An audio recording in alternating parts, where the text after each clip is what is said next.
BagFuel, baby. BagFuel, we back. Oh, yeah. I got my man to the right of me. You already know how he give it up. We here. And we got another special guest today. We finally started bringing the guests back like that for 2024. This is what, our second or third guest? But we got a special one today. We got Vinnie from Naughty by Nature. Peace, Vin Rock. Vin Rock. Man, peace. We short niggas. I ain't trying to get we the same height, probably. Right. Well, by society standards, but we got status. Right. Yeah. Vinnie, I know Esso got a lead question, but we was talking before the camera started. How do you avoid the toxicity in hip hop, man? Because this shit is. Oh man, I know, right? That is crazy, man. It's or crazy. is it avoidable? It's not avoidable. You know what I mean? It's not avoidable, but it's how you handle it. You know what I mean? So every time somebody come at you, sometimes silence is golden, and you just gotta spin this shit. I mean, how do you stay silent when people know your reputation? And sometimes people perceive being silent as weakness. And it could give another, I'm not saying, you know what I'm saying? But the wrong impression can be laid out there. Yeah. And we don't want to give an impression of weakness. You know, I just think it's who you surround yourself with, you know? And we've been blessed enough that, gang of toxicity around us, but y'all know, usually that comes from the people closest to you. And once you out here and you're a public figure, you get mad love from the people. It's the drama with your niggas that's close around you, or family members, or baby mamas, shit like that. That's where it comes That's real in. shit. You said that. Said that. With the shit with Tretch, how is it Naughty by Nature without Tretch and Tretch without Naughty by Nature? I know, it's a crazy thing, man. And, you know, I did a podcast in Queens at the barbershop last week. I told them, I'm like, you know what? Being in a group is like, you guys can relate as podcasters I was about to say that. and getting your shit together. But I told those guys, you guys are worse than rap groups, Podcasters is Y'all worse than rap groups. Motherfuckers go up and have a hot single. You don't even put out the album yet, and then everybody is out of there. You know what I mean? Yeah, it's true. So it's kind of that dynamic. But the thing with us is that we were lucky to be the new style first, and we had our group. But when we transitioned to Naughty by Nature, like all of this, and I tell everybody, and that's what I've seen just in hearing you guys talk. The problem is y'all never put everything on paper. You never got with a lawyer. You never got with, you know. Well, Vinnie, we put our shit on paper. Let's not get twisted. Right. Our contract was broken. That's the thing that I try to explain to people about the business, which you know. Yeah. Somebody could sign you to a contract and say, we're gonna give you $300,000. We're gonna pay you $150 up front. The next 50 is gonna come in 6 months, and you're gonna get the other 100 later on. Right. Now, if they don't give you the other 50, the contract is breached. True, right? true. Or if they just tell you, you know what, Vinnie, I paid you, but I don't want you to come to work no more. Right. And now you stuck. True. And that's the situation that we have. So although you sign a contract, people still can break them. Yeah. Right. But a lot of guys, they have loose contracts or Nigga verbal shit. agreements, Yeah, you know what I mean? Yeah. And we had that. The problem is that even us, 30 plus years in the game, one day somebody could wake up and say, I want half the fucking road money. And you're like, what? Where's that coming from? But you know what? Just go do your thing. And if it's meant to be, it'll come back full circle. I will say this, doing media for so long, and when we see groups that gave us feelings or people that gave us feelings and they're no longer together, we want to recapture that feeling. Right. And when I would interview people, I would always be like, yo, get it back together. Until the shit happened with us with my expert opinion. And I said, you know what? I gotta apologize to all the niggas. Because when people ask, are y'all gonna get back with Hoff? I'll be like, Nah, we not. So it's an apology to not understanding the evolution. Even though we did great things, people have an emotional attachment. Yeah. Being in that same tornado? But they shit is different. Yeah, this is I'm different. gonna say this because I only knew Matt for 9 months, right? They knew each other for years. 30 And the years, respect, 30 plus years, man. It's like the diplomat thing, right? I don't know if they're all together, but it don't seem like that they're all together no more. I don't really ask Jimmy about what you the leave that dynamic alone. is. None of my business, Right. right? but they all got respect for each other. They still talk about Cam with endearment, Jewels, Freaky, Same thing Jem. with Vinnie and I'm saying Tretch. the same thing Yeah. with Vinnie and Tretch, with the same thing with the Naughty by Nature. Like, that's the difference to me, that I see what Vinnie you- don't, I could tell by his body language, he ain't tight. He don't give a fuck. I'm not He beat, mad yo. at Tretch, like, Look, oh, that nigga. and Tretch ain't mad at and him Tretch for ain't more- mad at, when we talk about Tretch, they not mad at each other. That's why it's confusing. To Right, me. right. That makes sense. To me. But to the people that seen what we went through, even Vin hearing the behind the scenes talk, and he's seen what happened. He said the majority of our drama is the split. But we didn't perform live. Like, I need to see o.p.p. live again. Right. Well, Naughty, You know what I'm saying? and Naughty is an That's what I'm saying. institution, man. We're a 30-year international Absolutely. institution. Yes. And at a certain point, we got to realize, look, although we are Naughty by Nature, but this isn't just our brand. What about the 30 years of people who supported us and bought our gear and merchandise and went to concerts? It's like, it's almost a point where you owe it to the fans to stay on point and just let's all celebrate the legacy, And you know? guys damn near look the same. You and I'm like, They what's the still look- water in the jersey? Because we It's like we're never gonna get Tribe Called Quest again. We can't. That's true. Right. It's impossible. De La Soul. It's De La Soul, so why would we, like, to me, It's the feeling though. things man. can be worked out. Yeah, definitely. You know what I'm saying? Like, Definitely. the situation that we talking about, if anything came to the table that was right, honestly, if Ghost was with it, which he probably is not. Ghost ain't with it. Would it. be, but I'm just saying, Yeah. if people's minds is in a different situation, anything can be worked out. If we're keeping it real. Right, That's true. right. You know what I'm saying? Not that everybody's gonna come to the table and really put forth the effort to I can to tell work you it out. right now, and I can speak for KG, we're ready to rock tomorrow, yesterday. You know Got what you. I'm saying? This is what we do. So it's not on us. You know what I mean? And there's been outreach and all that. It's just sometimes people got to get their shit together. You know what I'm saying? Understood. That's fair. And until then, you keep it moving and do what you do. I'm gonna toss this over to Esso to expound on it. But when we was talking about having you on, he's like, "Yo, we got to talk about duos in hip hop and what's going on." And he had a whole rollout. I forgot it. You might as well tell No, me. no, Now, I no. just be coming off the top of the dome. I don't write nothing down. Why do you think the duos is not prevalent in hip hop No more. And then Esso had a question about Quavo and Offset. Do you think that Quavo and Offset could come together without Takeoff and do something special as Become a duo? a duet. I think they can. I think they can be a duo, but you know, again, we were talking about this toxic energy that's in the game right now. And I think it's this ego, greed, winner takes all thing right now. And instead of people being the men, they want to be the man. You know what I'm saying? And just try to take on everything by themselves. But sometimes, man, is the sum is better than the whole. You know what I mean? Some is better than the one. Exactly. Nah, everybody knows your relationship with Tupac. But what I want to know is when he shouted y'all out, right? We don't ever think about, was there a lot of pressure?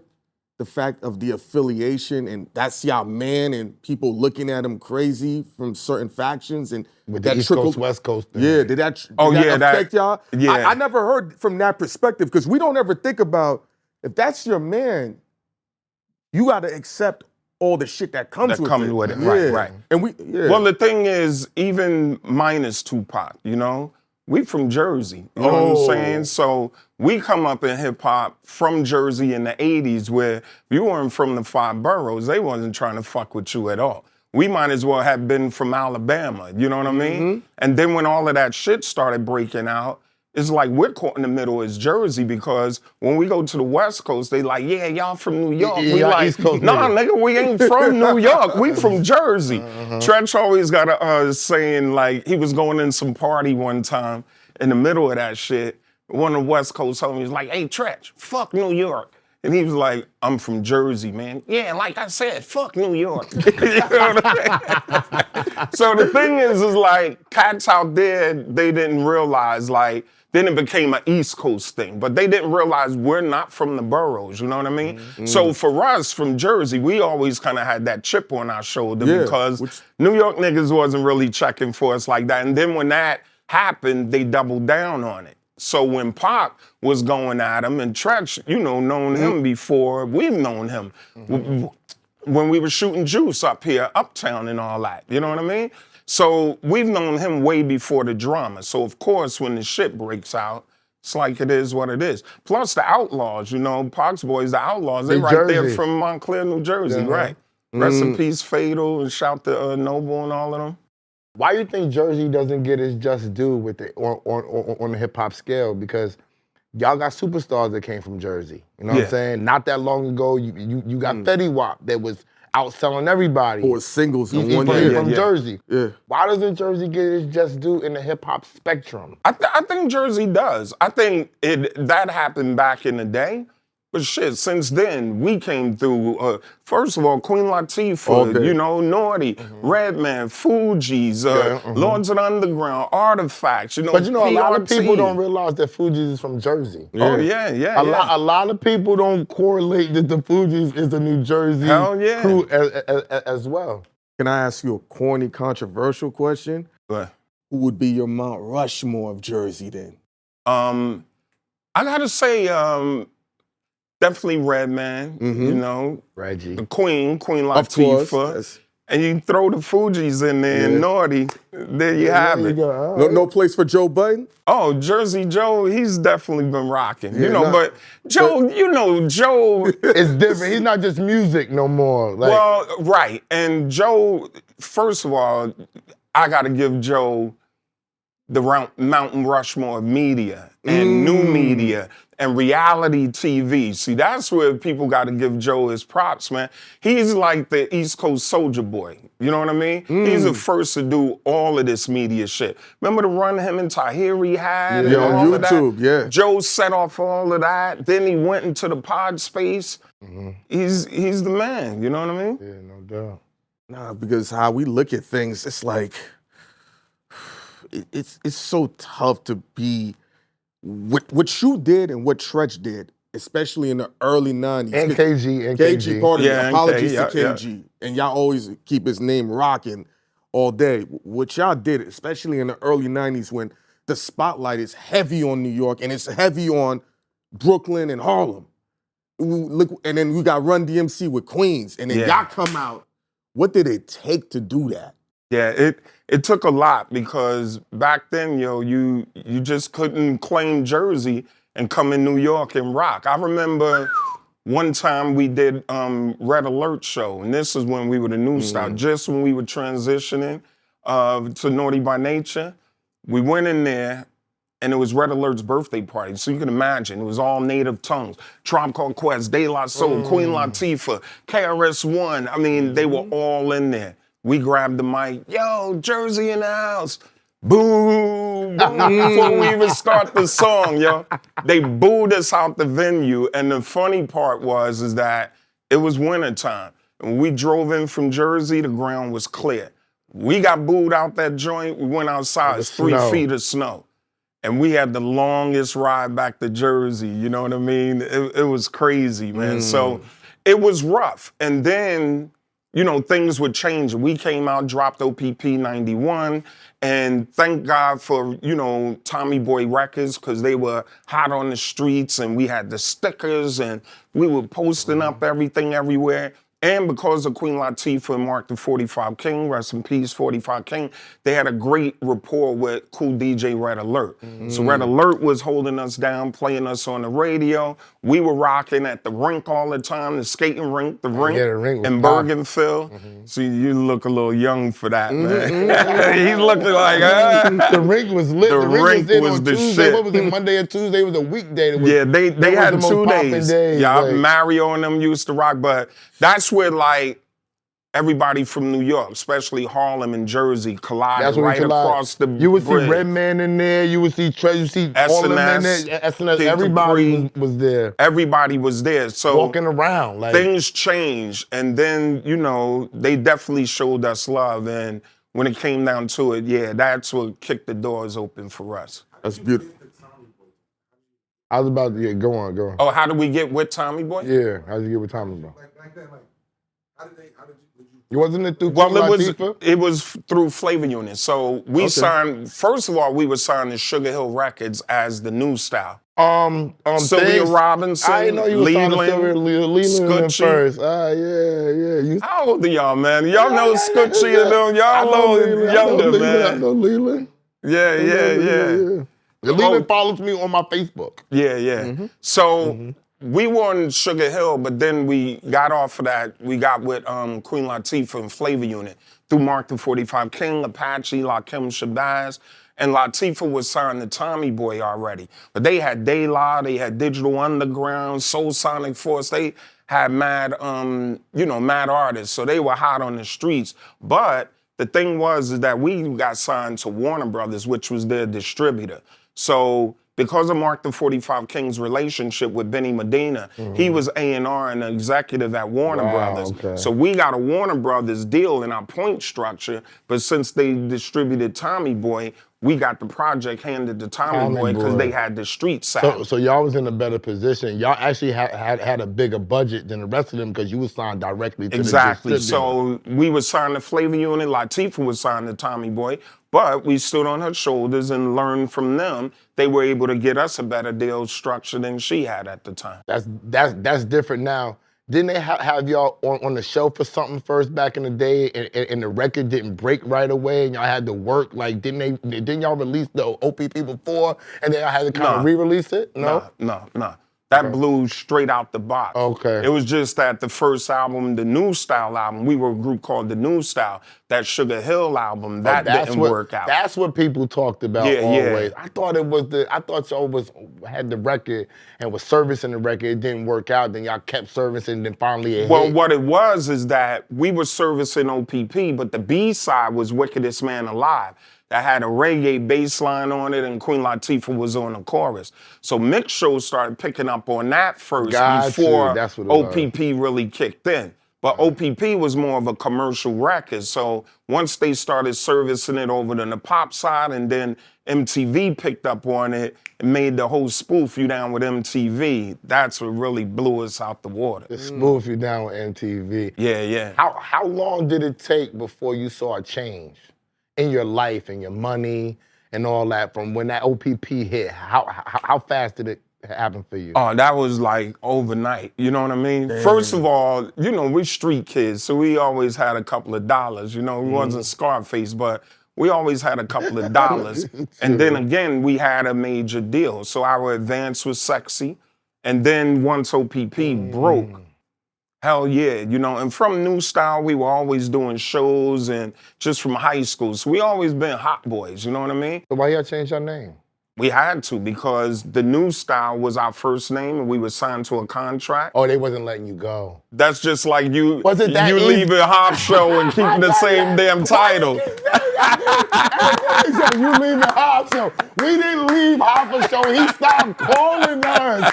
We didn't leave you. Vinnie came in and started trouble. Oh, it's just like y'all podcasters is working rap groups and all this shit. Well, it was that. I love this shit. Once you shut down shop, you gotta rebrand. So it was that easy that y'all could take the whole same group and rename it and sign it? I know it was rough because we were living with the New Style for about 4 years. We started that in high school about 86, 87. Then we put out the album, the New Style album, 88, 89. So like from 86, 87 to 90, we were living with that. So once we signed the Flavor Unit, they like, first thing, y'all got to change our name. And we like, fuck, we the used to this, yeah. But what happened was, in digging through the lyric books, Tretch looked in the lyric books and was like, Naughty by Nature. That was the title of a New Style song. You know what I mean? And Flavor Unit thought that it was too long at first. And we were on the block, and he's like, look, everybody out here on the block, everyone's naughty by nature. So everybody could be naughty. Who made the iconic logo?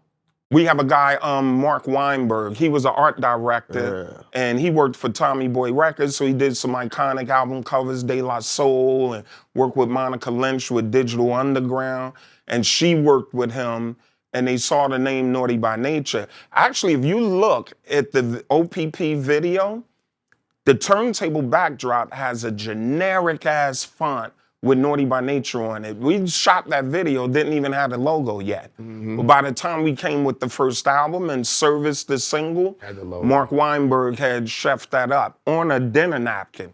He was there. He spoke to her and was like, that should have a childlike feeling to it. The font is just iconic, and anytime it's seen on a hoodie or a sweater, it just goes. Yeah.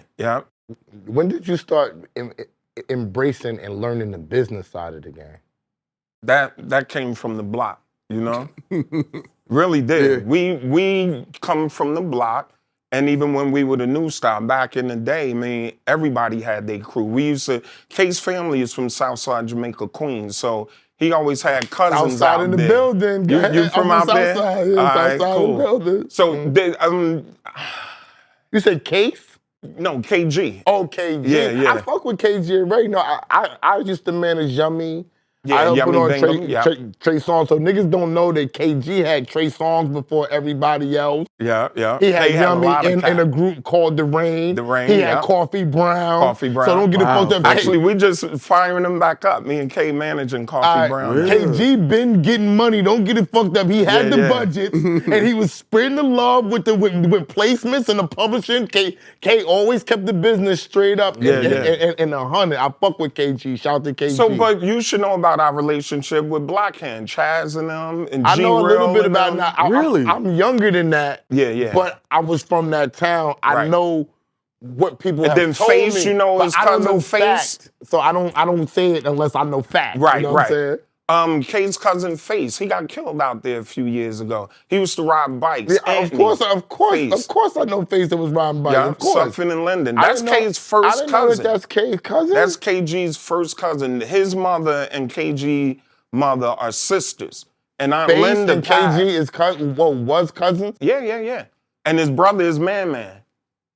And then G Real and them is from there. Sime.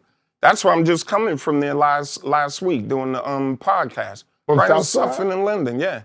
And then the McDonald's out there. I did the same podcast. Oh, that McDonald's is it time for asking or something podcast? It was in South Yeah. I Thanks for asking. I did the same one. Yeah, I in did the same barbershop one. right there. I did the same joint. Yeah. Word up. So our roots out there. So my point is that we used to always go out there to Shirt Kings, get our uniforms as the new style, and come back to Jersey with all the fly shit. Yeah. So we always invested in ourselves, right?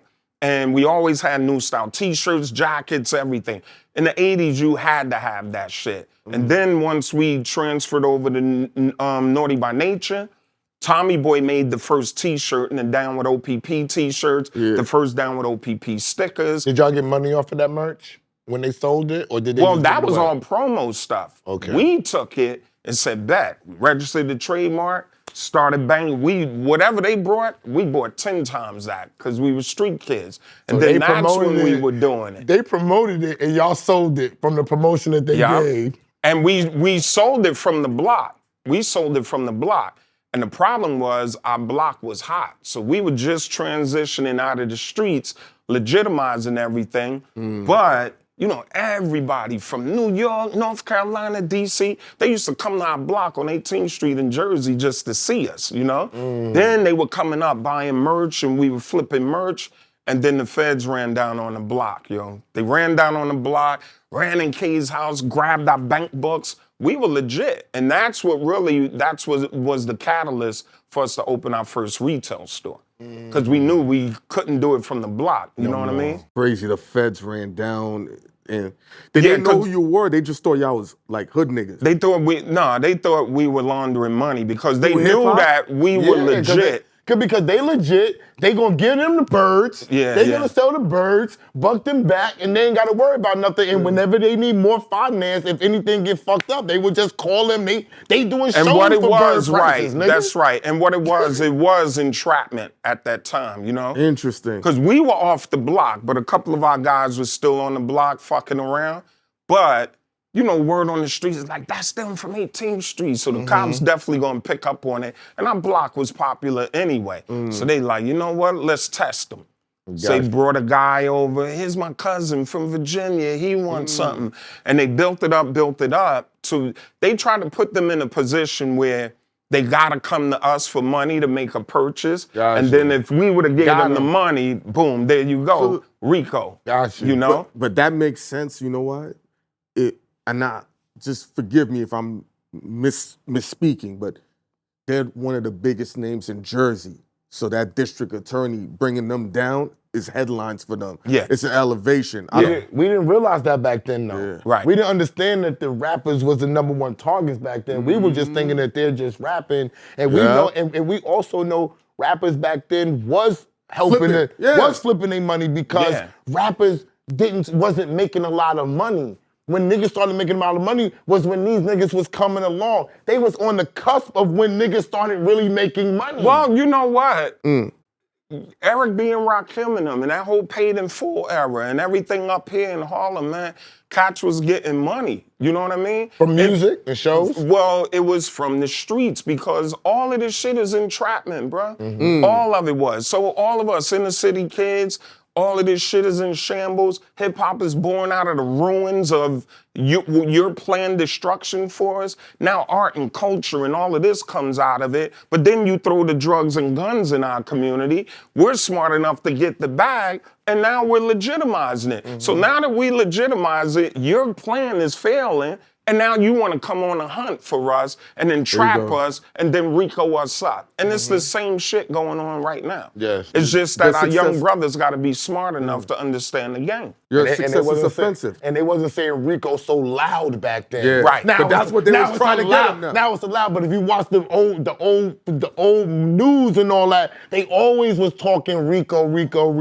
Yeah. Always. The first time I was hit to the Rico was when they tried to get Master P with it. You remember that? They tried to get Master P with the Rico way back, and I was like, what is the Rico? Then they hit Drama, DJ Drama DJ with Drama the with Rico. the Because you got drug money from this guy, which enabled you to buy mixtape CDs. Right. So now your mixtape empire is based upon what they gave you from BMF. And then you cutting the labels out, so the labels were mad. They weren't Copyright cahoots with infringement. that. That's federal Would you crime. think the labels were sending the feds to some of that? Absolutely. You know why? Because You said digital. that, so I told niggas. But you gotta think, digital was just starting to kick in. Labels were losing money, but the mixtape was still out there crazy hot. You know what I mean? And that Hotter was than that ever. abstract music. That was that abstract music. So the labels is like, yo, come on, you don't know, up here, uptown, they was crazy with the mixtapes, the DVDs, and it was just, everybody was bootlegging them. Especially once you could start duplicating, like digitally, the CDs. So easy to duplicate, they didn't like it. And people got to remember this, and people forget this. Music goes up and down. Right around the time when 50 Cent popped off, right? Music was down. We was looking for something. Puffy was down. Right. Puffy was a leader of releasing music. He was down. They thought Puffy was over. Whole run at 2003 was totally different than the 98, 99, changed 2001 clothes, whole. yeah. Exactly. So we was looking for something. So the only thing that was moving was 50, and Eminem bought him up, and it was the big mixtape boom was how he got found. So of course niggas is gonna be like, they're still making money. Yeah. Off of our old beats. We can't have everybody doing that. Once 50 got into the company, okay, we got his money, but where's everybody else's? Right. That makes sense. Duo. I want to come back to duos because we got so many iconic. Onyx. You said Das Effect. Das Effects. You got fucking Sam. It was so many. I named. You got Onyx. Got Das Well, Effect. Onyx was a trio. They just trio, lost because Sonny. they had Suave. But They had Mobb Suave. Deep. Mobb Deep. EPMD. EPMD. You know what I'm saying? It's more, so bro. many, The man. Dog Pound, Daz and Corrupt. Daz and Corrupt. We had Artifacts from Jersey. The Artifacts from Jersey. Yeah. Red and Meth, if you want to call them, they weren't legitimate, but But Right. Meth is from Staten Island. But they morphed into we're a talking duo. about a duo. Oh, duo. They morphed into a duo. They Yeah, did yeah. morph into a duo. That's a good one. Yeah, well, why you say, what you figure is, why aren't there more groups? Especially right now, you got to think. Labels ain't making no money, all the streaming shit. It's bad enough. You can't take one artist, sign them, give them an advance, and then promo them out and all of this stuff, hotels, flights, all that. All that's got to be recouped. This is why they had a 360. So imagine a group of 3 people. Imagine trying to do a Roots today. Yeah, And a with the band and live band, it's like... They don't want to pay for that no more. So so they... a duo's not beneficial to a label. duos, groups, none of that is really beneficial. And that's the sad part of the game now, you know? But you know what? Costa Contra. Coast Contra. Coast Contra. Coast Contra. Contra. They're rocking. They That's those are Razcast All y'all- sons. Whoa. Those are Razcast sons. You didn't know that? Whoa, hold on. When we interviewed them, they told us two of them is Razcast sons? Yeah. Two of them is two of them. Razcast. You didn't know that? Hell no. Yeah. Two of them is brothers, and No they wonder they some ramen ass Right, niggas that's like right. that. Exactly. Now I understand it so much better now. Yeah. But you know what I noticed too, since we talking about new people, because I actually wanted to ease in. I saw you fucking with the Lady London. Ooh, Oh, yeah. Because we supposed to have her on February 6th. She gonna do an 8-bar clip with us, and she gonna do a BagFuel show.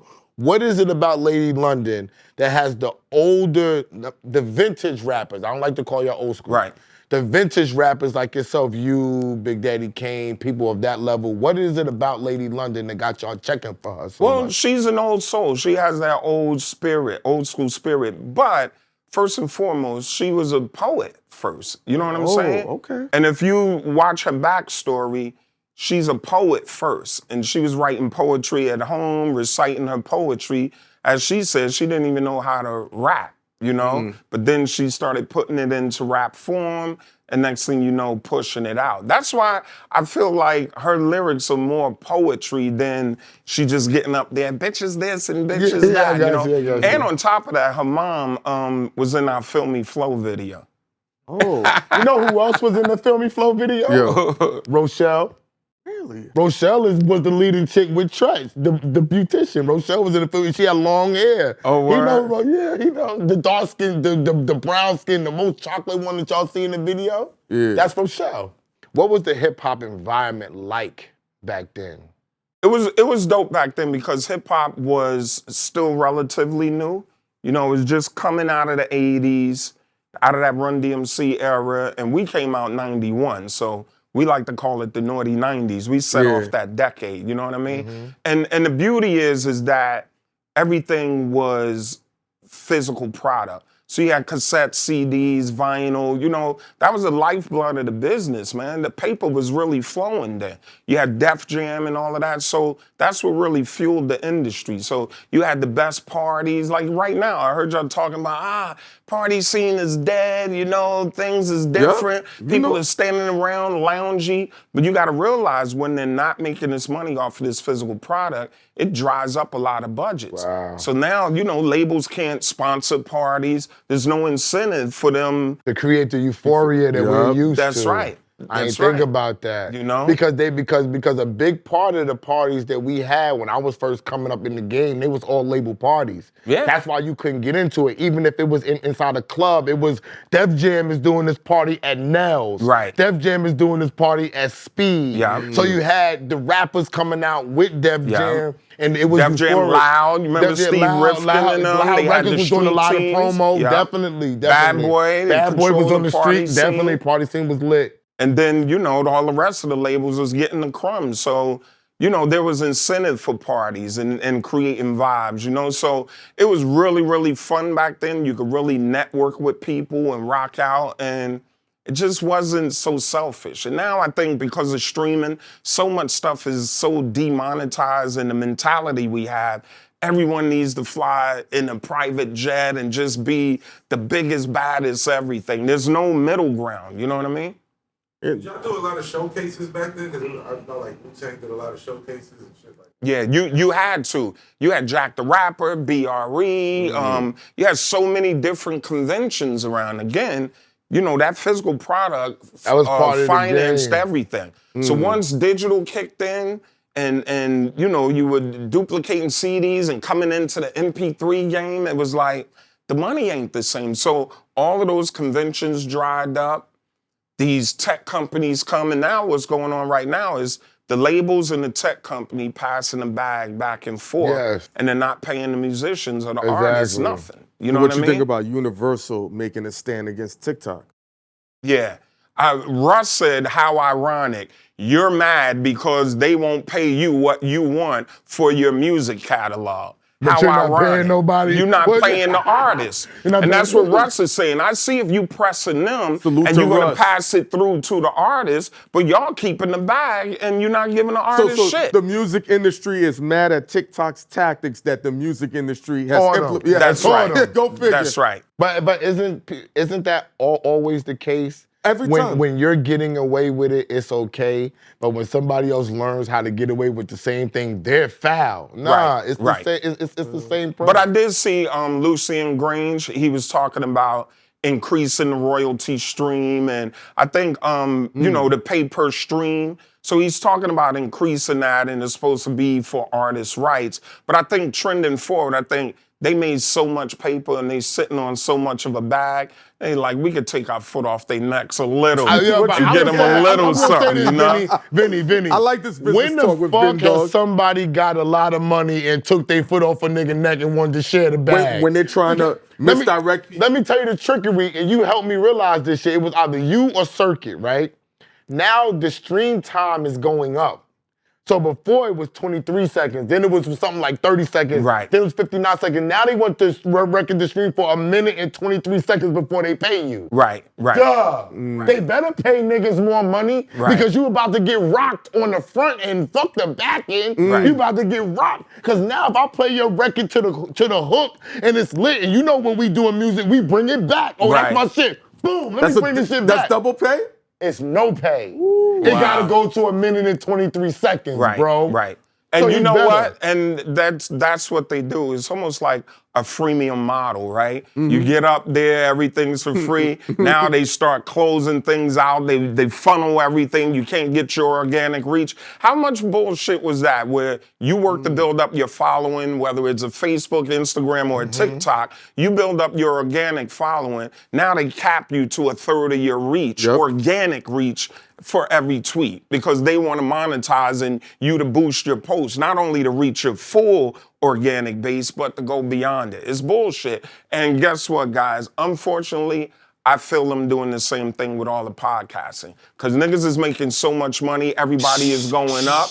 And bottom line is, at a certain point, They're gonna close it's not sustainable, right? Didn't I tell him that? Because it's only but so many sponsors that they can get. But you have to build your culture and build your audience and have them subscribe to you. But on the other end of it, they're gonna start moving the fucking goalposts.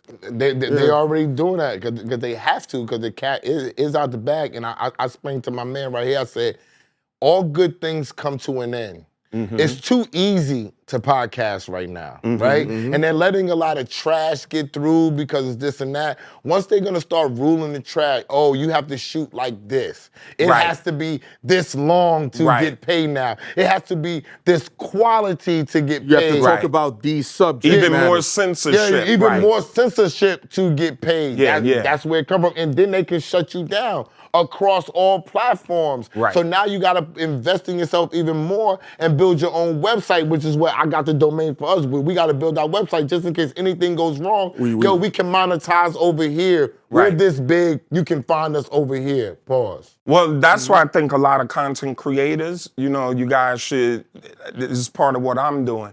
Just stay involved in these universities, man, and fuck with these kids. Because the Remember I kids said are the that? ones who will build the next platform. said It'll that. be the Ghost, next yeah. TikTok, the next Spotify, the next title. So it's all about rocking with the kids. And if they have the creative, you know, the technical creative, then you coming in with the content creation. That's how you what you do said it. on the phone call, giving people an outlet to express their creativity.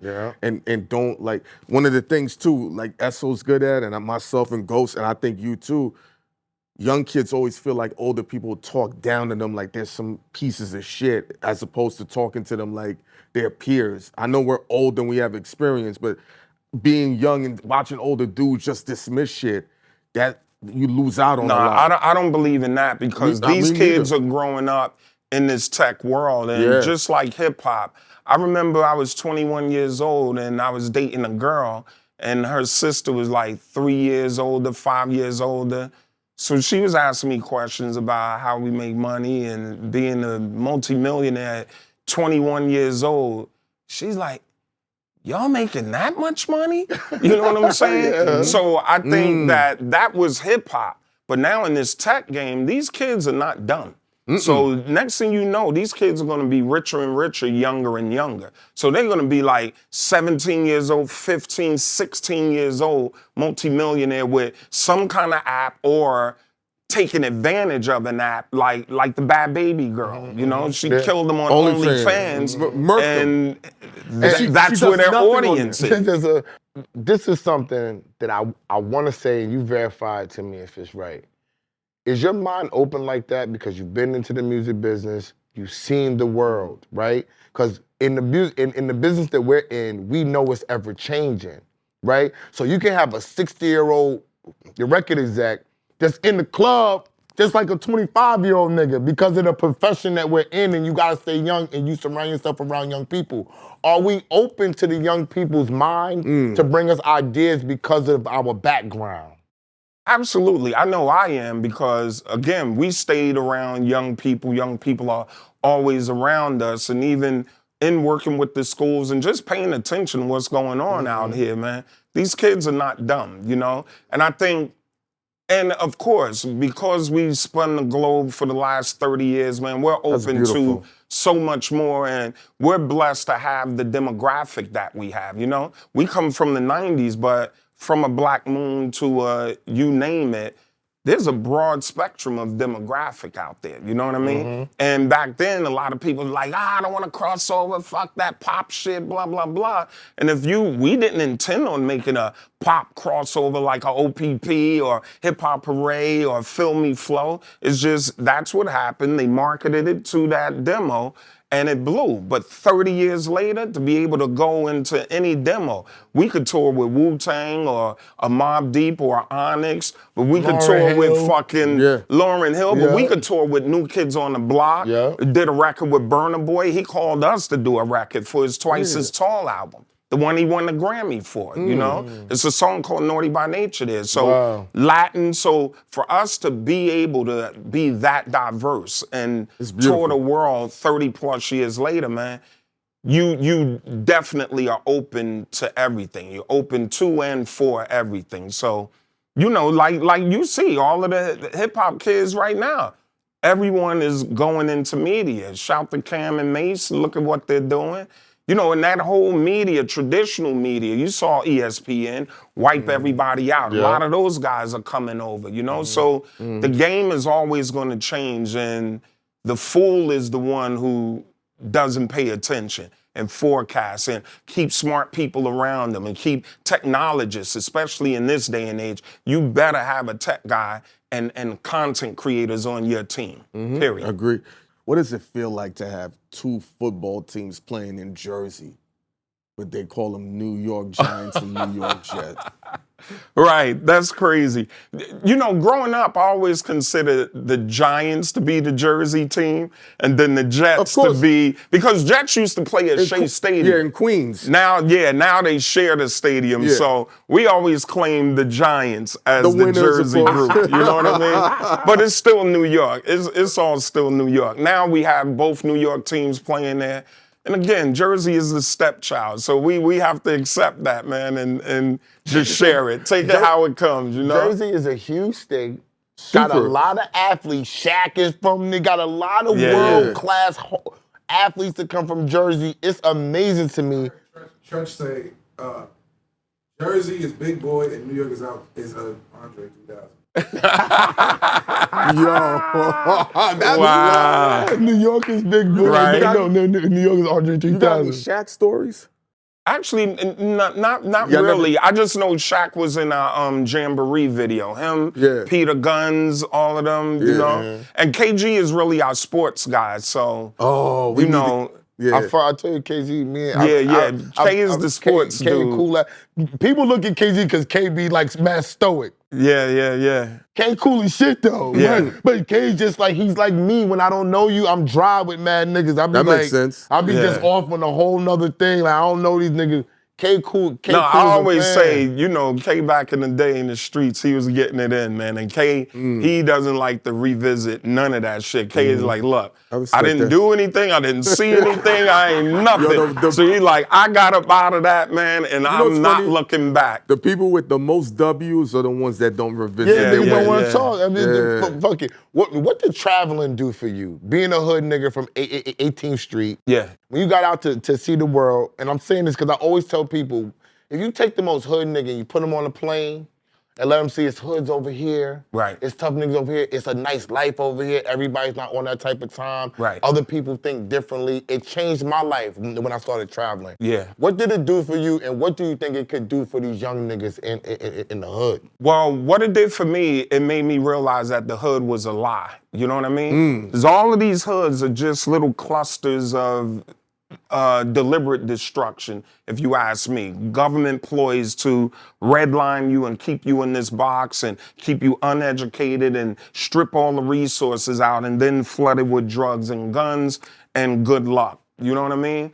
But once you get out here in the real world, and you see how everyone is living, and you're like, man, it's a real world out here. And look at these resources they have. And then even for us traveling, we saw how other states and cities would bring us in, especially, again, we were crossovers. So when we saw cities blocking off their main street, that's just like 125th right here. You blocking off the whole joint, and you got a whole food festival out there, and people are singing and dancing and having the time of their lives. We're like, man, we could bring this home and do this same shit home, you know? So for one, the hood was a lie. For two, you like, man, we could build this shit up and have businesses in our joint. And then for three, it was like, yo, politically, man, we could fucking rock with the mayor and them and create some of what we see abroad right back here at home. So although these people aren't touring with us, we could bring some of those elements and co-sign it right here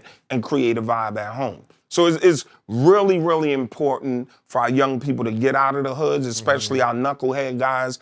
Get them out the hood, and it'll change anyone's lives. You know what I mean? I remember the Locks used to tell Biggie stories, right?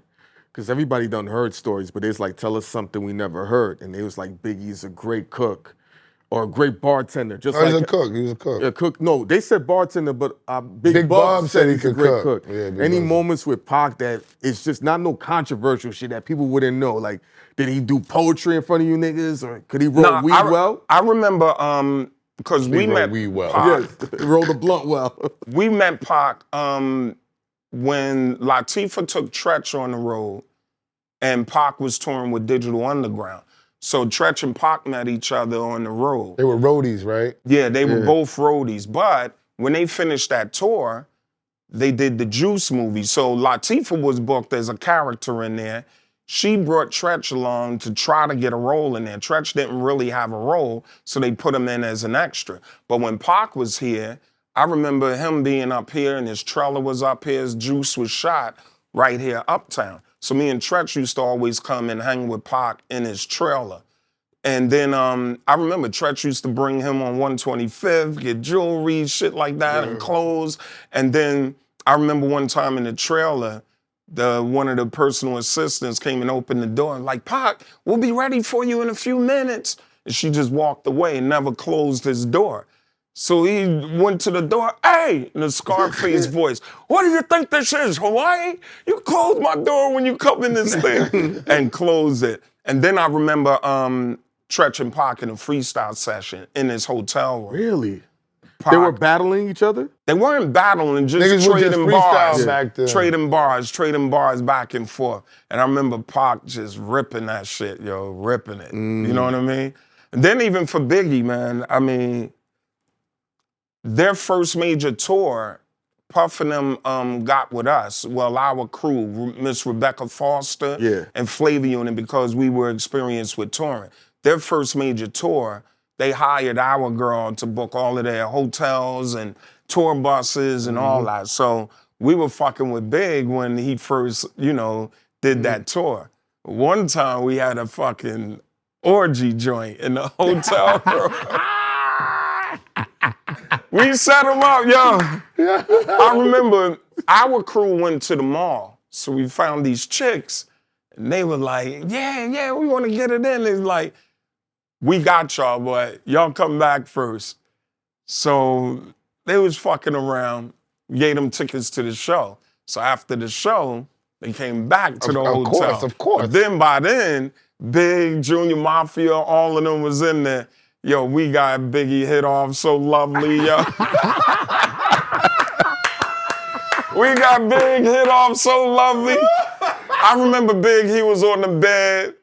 He was like, Vin Rock holding down the fort around my block. He quoted one of my verses, yo. But they was serving Big up lovely, man. Lovely, yo. What do you always say? After the music industry, what it used to be, bro. It's not. That was part of the game. Like, that was people beauty. shared, and it's gonna sound crazy, but it was different. It's different back then. People shared that. Like, they had their girl, like, this nigga ain't really rocking. Like, one of my illest, I can't even say the name, but I used to be with a rapper when I first started, and my godbrother managed him. And the girl came up to him, and the first thing he said, yo, if Rand and my man don't rock, ain't nothing happening tonight. Right, and you know right. this. Yo, that was the thing. If we all not rocking, shorty, with you, and whatever one shorty you coming with, ain't nothing going down. Right. And niggas meant it. You know what I'm saying? And they knew now, what time like what it you was. said, Vin, everybody trying to be the man. That's mine. I'm taking all 20 girls. Well, now, but what's even worse now is that all these frivolous cases with these chicks now, you know what I mean? And now when somebody could come 30 years later talking about, oh, you did this to me and it was non-consensual and blah, blah, blah, and you're getting jammed up for that. That shit is whack. It's wild. And it's gonna It's take only gonna even get worse. more fun out the game. Yeah, Bad enough the labels, there's no party vibe, no nothing. You afraid to compliment a You chick? can't even. You can't do compliment a nothing. chick, You know what I mean? I told dudes. I said, dudes used to greet girls in the music business by smacking them on their ass. Right. And they would have to turn around and be like, yo, bro. It wasn't even like, yo, bro. I don't go like that. Oh, all right. Right, Then the other right. girl would be like, hey, what's up? What's Right. That's how you knew what was up. Right. So it's like, it's dangerous that we live that life like you was raised up like this. Like this is what, all right, that's what they do. Right. I'm gonna put my dick on the line too. Fuck But here's it. the thing, from that extreme to now, hey, you smell nice today. Yo, I felt offended. He assaulted me in a Verbally. way. Yo, it's that 180 What is did you ill. mean by I smell good? Are you talking about my vagina? Right. What are you talking about my daughter? Yeah. Like, we're like, whoa. What I'm happened, talking Ghost? about your perfume, boo. Look, I got a question for you. Yeah. What made you start rapping? Especially in the day and time where it wasn't the biggest thing in the world. For me, honestly, I was never a rapper. I used to beatbox and breakdance, right? Okay. So when we first got together as a group, I used to beatbox and breakdance. My man Ski lived across the street from K. So when I would breakdance from Ski, I would hear K DJing on his sun porch. So I used to go over there and beatbox for him while he DJed. But then in my health class, Tretch was in my health class, every other day he used to come to me with a new rhyme, and I used to beatbox for him. But then KG is a year older than me and Tretch. So for his senior talent show, he wanted to do a show, DJ, whatever, but we needed an MC. So I was like, it's this kid in my health class who's always rhyming, and I brought Tretch to K. So that's how we did our first talent show. I was the beatbox. Actually, we had two beatboxes, me, Octobox, and we had two DJs, KG and Mufi, and Tretch was our only MC. We was like the Get Fresh crew, you know what I mean? But then eventually the other guys fell off, and then it was me, K, and Tretch. But my whole crew always liked my voice. So they was like, Vin, you got an ill voice. You got to start rapping. So under Tretch, he was teaching me how to write rhymes. He was writing for me at first, and then I caught my shit. And that's how it was, you know what I mean? Any fun moments with the New York Knicks? Because, at that time, early 90s, Knicks is lit, hip-hop is dope. He said he not a sports. Nah, but that don't mean he didn't run into But you anybody. know what? I think Ahmad Rashad, they used to do inside stuff. Yeah, I remember that. So we NBC. were always on that show. I remember interviewing with him. I remember us just doing a lot of jingles and stuff like that. Like, You know, a lot of the shit you see today, you know, like NBA 2K, I see they got actually Don, just Don. That's Yes. Oh, Don from Chicago? Chicago Don, yeah. Chicago He's in Don the C. game. I saw they got a couple of characters in the game sitting courtside and all that. So the game has evolved, you know? So, but again, sports and hip hop always going hand They're in cousins. hand. Always, always. It ain't. I don't think it's never gonna stop because it's almost the same vibe, especially basketball players. Yeah. Football players is hip hop nigga. I'm not taking nothing away from y'all, but basketball players have more freedom. So they have more freedom to mix and merge with hip hop dudes, to do things with us. You don't see a whole lot of football players mixing and merging with the hip hop Closest people. has been Dion. Antonio Brown did a little bit, but you can name them on Odell Beckham. Odell Beckham. Yeah. So, but that's the point. You can name them on a couple hands. Every basketball player is hip hop. Yeah. Every last one. They talking about rap. You don't got a LeBron James or a Kevin Durant in football talking about rap records and what's hot right now. Right, You know what I'm saying? So that's why basketball is always to me more synonymous with rapping. Plus, black people are tropical. We don't go outside when it's cold, when that cold weather's Right. all year round, we in the arena. Right. So it suits what we got going on. Remember what Big said? You either got a wicked jump shot or you slinging crack, right? And you got to remember, the basketball court and the park is right next to each other. Yeah, exactly. Well, you gotta, and with that being said, I just went to the Run DMC premiere for their movie. They got a 3-part doc on Peacock Network. Yeah. Y'all gotta check that out, yo. And Run is talking about that. He was like, my love for basketball, he was Dr. J. And then after that, he was rhyming, because they would pull out, after basketball, everybody would pull out the turntables and the music. The speaker, and niggas would start rapping. They might have to do a Jersey doc with Latifah, something like that. There's so much history. She's working on one now. She's working on hers, but we definitely gotta get a naughty what joint a in naughty there. by nature. I wonder if in that Run DMC doc they're gonna chronicleize the fact that Run DMC came up with the terminology pause. It's too late now because it's done already. I wonder if they're gonna chronicleize that. Wow. I'm not sure. They showed 2 of 3 parts. That didn't come up from what I saw. Right. Niggas mad at niggas so mad at me right now, Vinnie, because I said, yo, the terminology pause started in Queens. Oh, well, they changed it. It didn't mean the same thing. They had a song called Pause. That's what I'm trying to tell people. So they said, oh, it didn't mean the same thing. I said, well, Nori came up with slime. It doesn't mean the same thing now. Right. Who came up with the slang word? Somebody came up with word. Word means 50 million different things. Yeah. Now, word could be set it off. Yo, nigga, word? Or word could be that came from Word is Bond.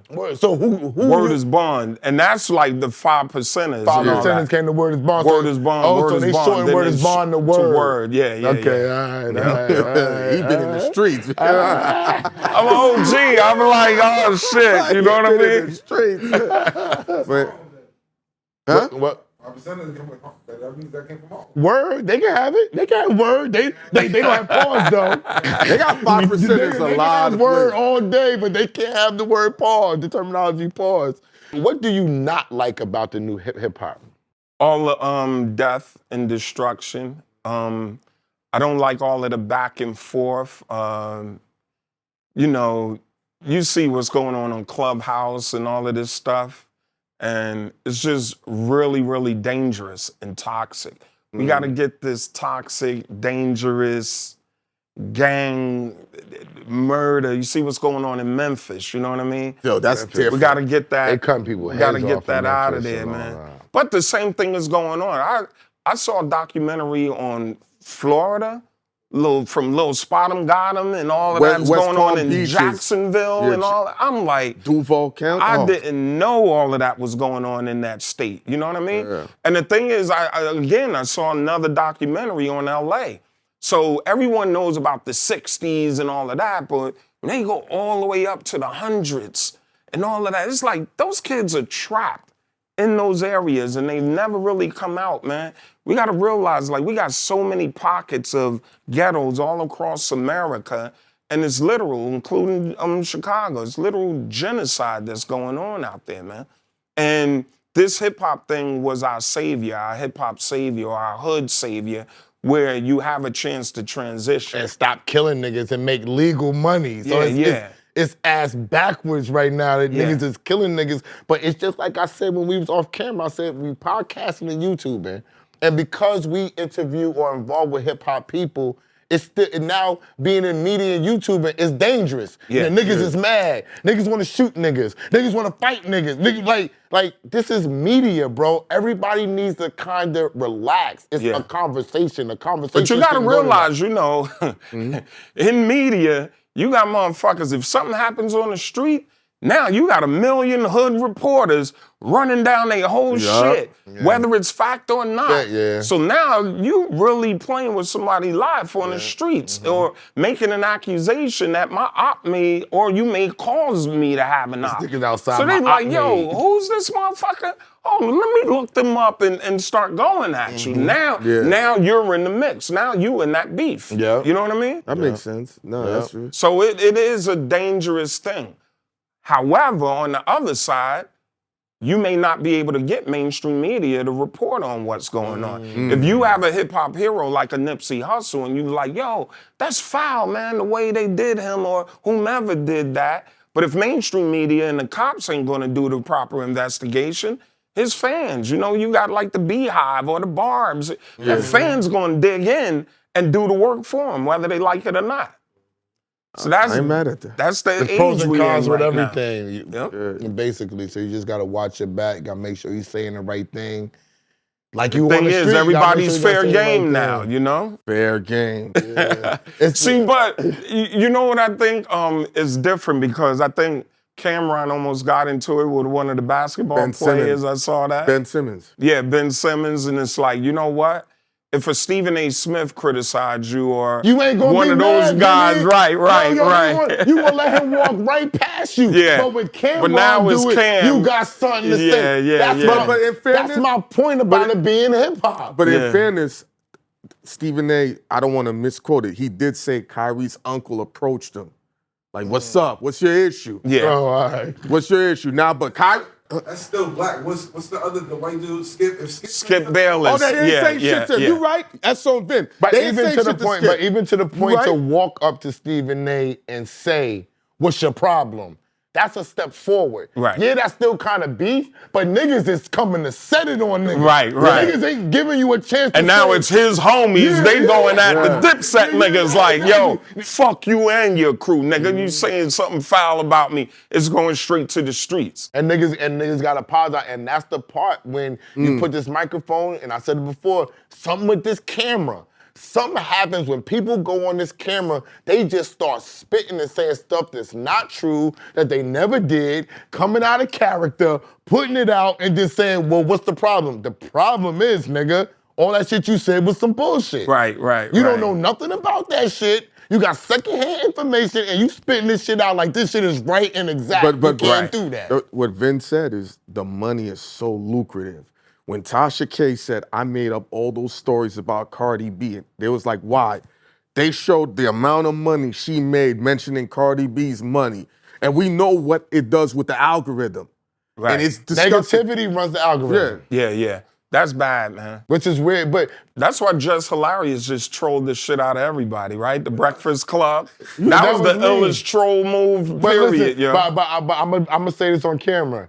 Jess Hilarious and them owe us a bag. Because everybody was talking about it, but until we came with the facts, it gave them a chance, and you know the business. It gave the chance for the powers that be to double back and say, let's get this right, Jess. Right. And that was the problem. She did lose the shit. Okay. Right? But when people don't understand, which you know the business, once they got now a rollout, right. Now it's like, yo, they gave us the rollout. There Bring we go. her back. Right. They could use her now, and we can make everybody look bad. That's the promotion. Right. Everything you said that they wanted to do, that they didn't get a chance because she announced it, they redid it in front of in real time. They did. Power 105 got to announce it. They're gonna have a big party. Right. It's gonna be some woman empowerment movement. We're like, holy shit, yo. DJ Chaotic woke me up and said, yo, they was able to double back to her just because of what we said, right? So your voice is so big that this $1 billion conglomerate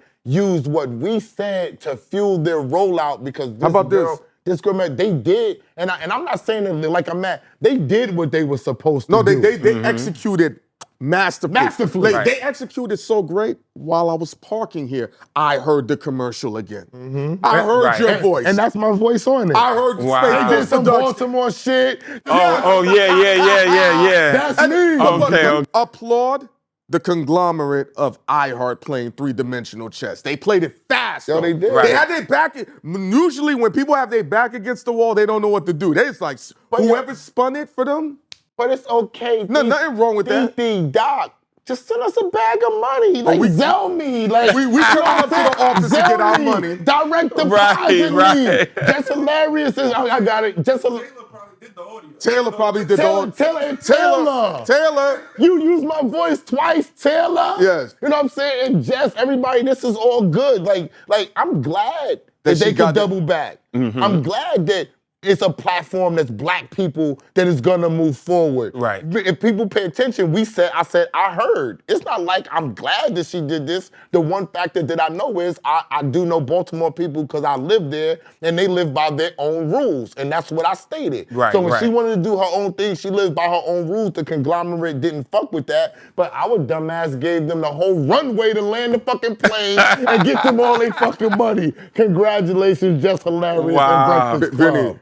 Hey, that's the beauty of today's game too, because advertising costs a lot, man. And now that you have so many podcasters out there, it's gonna be someone's movie they're promoting, a sneaker, whatever. And to be honest, it's free promotions. Because the podcasters Say that need again. something to talk Say that about. again. It's free promotions. And that's what I'm saying as an artist or someone who's promoting something. It's like you toss it out there, 80 motherfuckers gonna pick it up on their pods for free. But why? But that lowers our value when we allow people to come and do things free. When you know that these same people in these record labels or these movies have a promotional and marketing budget. Now they're spending their promotional and marketing budget on people who they deem important. So when these podcasters hold themselves out and say, "Hey, yo, please come over here," because just because we have Vinnie and he does great shit doesn't mean that our channel is gonna run. Right. Vinnie could have been, you could have did Nori shit or Gillian Wallow shit prior and they shit ran. But do we still want to have Vinnie Vinnie from the Naughty by Nature on the show? Of course we do. Right. Of course we want it. But when everybody says it's free, which it would be free for you, you put work in. Yeah. You're a fucking legend in hip hop. So how do we come looking at you funny? Yeah, thank you. Come on over here, my nigga. Right. But then it gives the impression like everybody thinks that they deserve what you getting. Right. And that's the part when niggas say free. Well, see, my point was in this industry, right? If something happens, then everybody is going to report on it. Yeah, You know what unavoidable. I mean? That's just like if Kanye walks with those new sock shoes, everybody is tripping. And Kanye was walking around with those crazy sock shoes on. 3,000 podcasters report on it. He's getting that free promo. But you know what the social media is? It's just high school on steroids. True. That's just whatever made you popular in high school, whether you could fight, dress well, you get girls, you played sports, you was in a gang. You just take social media. Yo, he has the best videos. Oh, he's around the fly cars. It's high school on steroids. Yeah. So if you understand that game, you'll know how to work it. And college. I know. Yep, I agree. I know we gotta go because he gotta get to his car and everything. What's a money commandment that you live by? Something that you have done over the years that have kept money in your pocket. Reinvest in your brand. That's the best thing you can do. You reinvest in your brand and double down on your brand. If you make $1, reserve 20% at least. Reinvest in the brand. And that's because Vin Rock said so. BagFuel, we out of here. Naughty by Nature in the building. South Jersey, we love Jersey. Yes, sir. Yes, sir. Act like we know, y'all not the step kid. We love Jersey. We be in Jersey more than we be in New York. BagFuel, follow us, YouTube. Click that bell, subscribe, know when we dropping this great content, man. Feed the streets. We out of here. Peace.